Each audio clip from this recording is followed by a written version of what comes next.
BJP आज दिल्ली मुख्यालय में जश्न मनाएगी। जश्न में शामिल होंगे प्रधानमंत्री नरेंद्र मोदी। शाम 6 बजे पीएम मोदी कार्यकर्ताओं को संबोधित करेंगे। जेपी नड्डा शाम 5 बजे बीजेपी मुख्यालय पहुंचेंगे और नड्डा तैयारियों का जायजा लेंगे। नड्डा और मोदी कार्यकर्ताओं में जोश फूकेंगे। एनडीए के बहुमत के बाद जोश में है बिहार के कार्यकर्ता। एनडीए की जीत के बाद पोस्टर से पूरा पटना पट गया है। बिहार में फिर नीतीश सरकार के पोस्टर्स लगाए गए हैं। पोस्टर से जनता को धन्यवाद दिया गया है और हर जगह लिखा बिहार में नीतीश है बा। कई जगह पोस्टर्स में लिखा 24 कैरेट गोल्ड यानी नीतीश कुमार। चुनाव नतीजों के बाद नीतीश कुमार की पहली तस्वीर सामने आई। भारत के पहले शिक्षा मंत्री मौलाना अबुल कलाम आजाद को पुष्पांजलि देते हुए दिखे नीतीश कुमार। नीतीश कुमार के घर मंथन चल रहा है। आगे सरकार बनाने को लेकर वरिष्ठ जेडीयू के नेताओं से नीतीश ने बात की। आगे की रणनीति तैयार कर रहे हैं नीतीश कुमार। नीतीश के नेतृत्व में बहुमत से बिहार में सरकार बनाएगी एनडीए। बिहार में 243 सीटों का रिजल्ट जारी हुआ। एनडीए को 125 सीटों पर जीत हासिल करके बिहार में पूर्ण बहुमत मिला है। एनडीए को बहुमत से 3 सीट ज्यादा 125 सीटें, महागठबंधन को 110 और अन्य के खाते में 9 सीटें गई हैं। बिहार चुनाव में भले ही महागठबंधन को शिकस्त मिली हो, पर तेजस्वी का जादू भी चला। बिन लालू तेजस्वी ने हासिल की 75 सीटें जीतकर आरजेडी सबसे बड़ी पार्टी बनी। आरजेडी के बाद बीजेपी के खाते में गई 74 सीटें। जेडीयू 50 सीटों से भी कम में सिमटी। जेडीयू को 43 सीटें मिली हैं। कांग्रेस को 19, लेफ्ट ने 12 सीटों पर जीत हासिल कर ली है। एनडीए की जीत पर पीएम मोदी ने ट्वीट किया, कहा बिहार के गांव, गरीब, किसान, श्रमिक, व्यापारी, दुकानदार हर वर्ग ने एनडीए के सबका साथ, सबका विकास, सबका विश्वास पर भरोसा जताया। गृह मंत्री अमित शाह बोले, बिहार की जनता ने खोखले वादे, जातिवाद और तुष्टीकरण की राजनीति खारिज की। एनडीए का विकासवाद का परचम लहराया। बिहार में एनडीए को जीत पर केंद्रीय मंत्री प्रकाश जावड़ेकर ने कहा, बिहार में बहार है, एनडीए का कमाल है। प्रकाश जावड़ेकर ने पीएम मोदी की तारीफ की। कहा, एक बार फिर साबित हो गया कि नरेंद्र मोदी देश के सबसे विश्वसनीय नेता हैं। मोदी का कोई मुकाबला नहीं। कहा हाथ पकड़ एनडीए ने कमाल करी। प्रधानमंत्री नरेंद्र मोदी जी के नेतृत्व में बिहार में और देश भर में जिस कदर विश्वास जनता का है,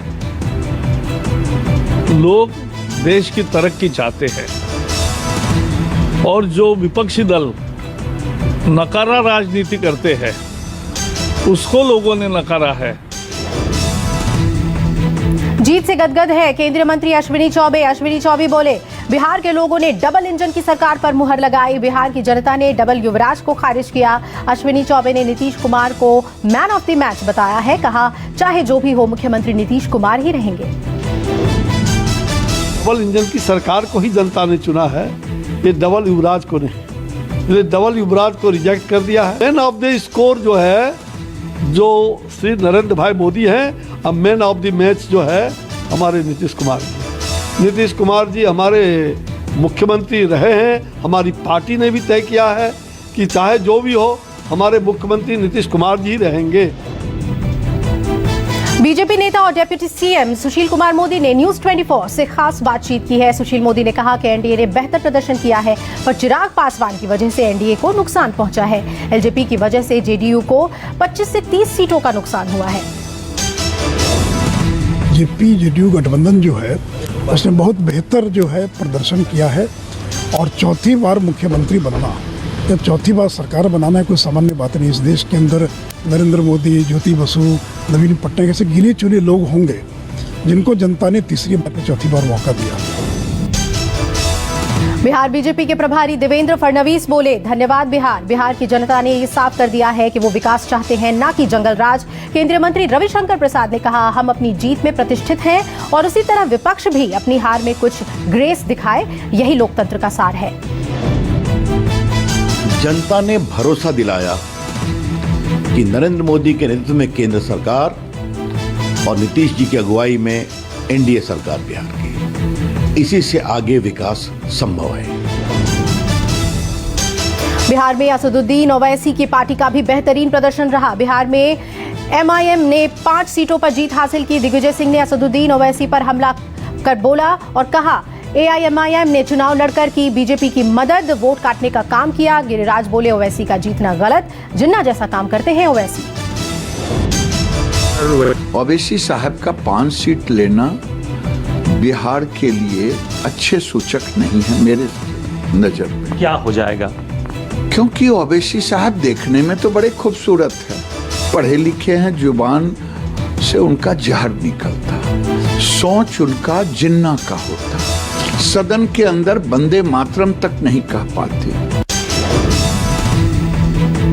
बिहार में एलजेपी के खाते में 1 सीट गई। 2 दर्जन सीट से एनडीए के बागियों ने लड़ा था एलजेपी से चुनाव, हर जगह मिली हार। हार पर चिराग पासवान ने मंथन किया। चिराग पासवान बोले, जीत प्रधानमंत्री नरेंद्र मोदी की जीत है। प्रेस कॉन्फ्रेंस करके चिराग पासवान ने कहा, बिहार में एलजेपी ने नया जन आधार खड़ा किया है, हमने विपरीत परिस्थितियों में चुनाव लड़ा था। एनडीए की जीत के बाद दिग्विजय सिंह ने नीतीश कुमार के लिए कहा, नीतीश जी, बिहार आपके लिए छोटा हो गया है, आप भारत की राजनीति में आ जाएं। दिग्विजय सिंह ने की नीतीश से अपील, बीजेपी आरएसएस छोड़कर तेजस्वी को आशीर्वाद दीजिए, भाजपा और संघ को बिहार में मत पनपाओ। 2015 में लालू जी के पार्टी से मिलकर नीतीश जी चुनाव नहीं लड़ते और मुख्यमंत्री नहीं बनते। जो भी कारण बना हो, उन्होंने 2017 में सरकार गिराकर भाजपा के साथ समझौता कर लिया, जो कि मतदाताओं के साथ विश्वासघात था। अब ये समय है कि जो उपकार आपके ऊपर 2015 में लालू जी के परिवार ने किया था, वो लौटा दें। बिहार चुनाव में पीएम मोदी का जादू चला। जिन 12 जगहों पर पीएम मोदी ने रैली की, वहां अधिकतम सीटें बीजेपी के झोली में आई। राहुल गांधी ने बिहार में जिन 6 जगहों पर सभा की, वहां 1 को छोड़ सारी सीटें महागठबंधन के हाथ से सरकी। शरद यादव की बेटी सुभाषिनी यादव को भी मिली हार। राहुल गांधी ने सुभाषिनी यादव के पक्ष में की थी सभा। बिहार में एनडीए सरकार को लेकर शिवसेना का सामना, अखबार में नीतीश कुमार पर तंज कसा गया। कहा, कम सीट के बाद भी नीतीश कुमार बने मुख्यमंत्री तो शिवसेना को श्रेय जाएगा। शिवसेना की प्रवक्ता प्रियंका चतुर्वेदी ने लिखा, चिराग की ओर से दिल में है मोदी जी की बात सिर्फ एक डायलॉग नहीं, उसके पीछे तैयारी थी। उपचुनावों में भी बीजेपी का डंका बजा। सीएम योगी की मेहनत सफल रही। यूपी के 7 में से 6 सीटों पर बीजेपी ने कब्जा किया। बीएसपी का सुपड़ा साफ हुआ। अकेले सीएम योगी और यूपी बीजेपी अध्यक्ष स्वतंत्र देव सिंह ने प्रचार की कमान संभाली थी। लोगों ने जीत दिलाकर सीएम योगी पर भरोसा कायम है। एमपी में शिवराज सिंह चौहान और कमलनाथ की रोचक तस्वीर सामने आई है। उपचुनाव में बीजेपी की जीत पर कमलनाथ और उनके बेटे नकुलनाथ शिवराज सिंह से मिलने पहुंचे। कमलनाथ ने गुलदस्ता देकर पहले ही शिवराज सिंह चौहान को गुलदस्ता थमाया और कमलनाथ ने कहा, आप हमारे लिए हमेशा सम्मानित रहेंगे। मध्य प्रदेश उपचुनाव में भी बीजेपी की शानदार जीत, लेकिन अपनी सीट नहीं बचा पाए। शिवराज सिंह की 3 मंत्री इमरती देवी भी हारी। कांग्रेस का चंबल में प्रदर्शन अच्छा रहा। एमपी की 28 में से 19 सीटों पर बीजेपी को जीत मिली। जीत का श्रेय शिवराज सिंह के अलावा ज्योतिरादित्य सिंधिया को दिया जा रहा है। बिहार में एनडीए गठबंधन की हुई जीत की लहर बंगाल तक पहुंची। बंगाल के तमाम जिलों में बीजेपी कार्यकर्ताओं ने विजय जुलूस निकाला। बंगाल में कार्यकर्ताओं ने एक दूसरे को मिठाई बांटी और कहा, इस बार बंगाल में भी विकास चाहिए और दीदी को बदलकर बीजेपी की सरकार लाकर परिवर्तन लाना है। बिहार विधानसभा चुनाव में लव सिन्हा के हार से बौखलाए शत्रुघ्न सिन्हा। उन्होंने हार का ठीकरा ईवीएम मशीन पर फोड़ा। लव सिन्हा की हार से खफा बिहारी बाबू ने ईवीएम पर निशाना साधते हुए कहा कि ईवीएम की गड़बड़ी की हार की वजह बनी। और आपको बता दें कि लव सिन्हा बांकीपुर से उम्मीदवार थे। दीपावली के दौरान पश्चिम बंगाल में पटाखों पर रोक के फैसले को सुप्रीम कोर्ट ने सही ठहराया है।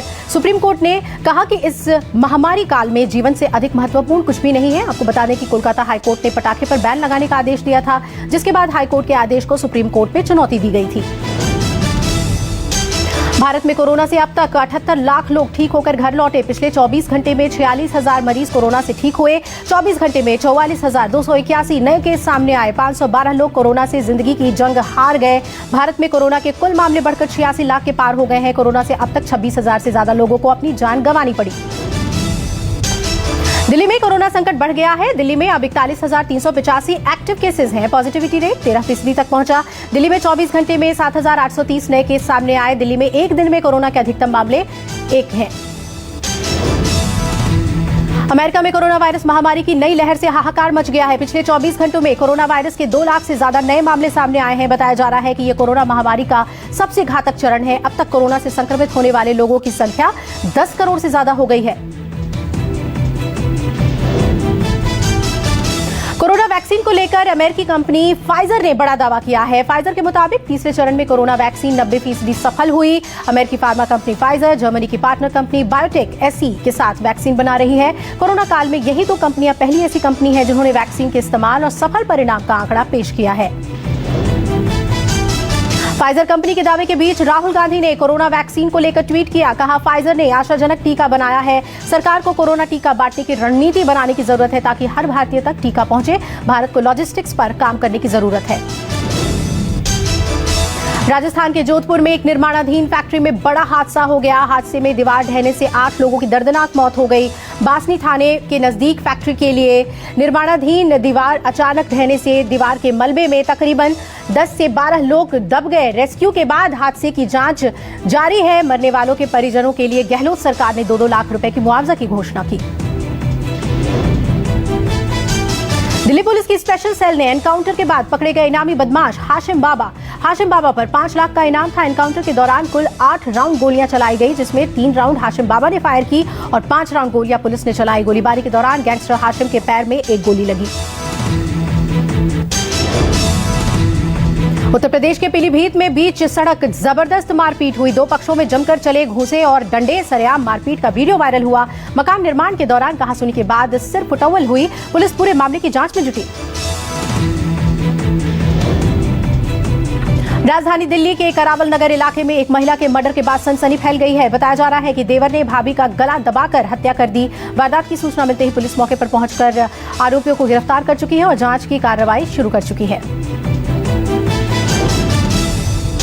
पाकिस्तान एक बार फिर सीज फायर तोड़ते हुए एलओसी पर पुंछ। एलओसी के शाहपुर में पाकिस्तानी सेना ने एक बार फिर से गोलीबारी की और मोर्टार दागे। भारतीय सेना ने पाक के इस नापाक हरकत का मुंह तोड़ जवाब दिया है। मुंबई इंडियंस ने अपनी बादशाहत बरकरार रखते हुए 5वीं बार आईपीएल का खिताब जीत लिया है। आईपीएल के इस कड़े मुकाबले में दिल्ली को हार का सामना करना पड़ा। बता दें कि 160 से कम रन बनाकर फाइनल में हारने वाली दिल्ली पहली टीम बनी।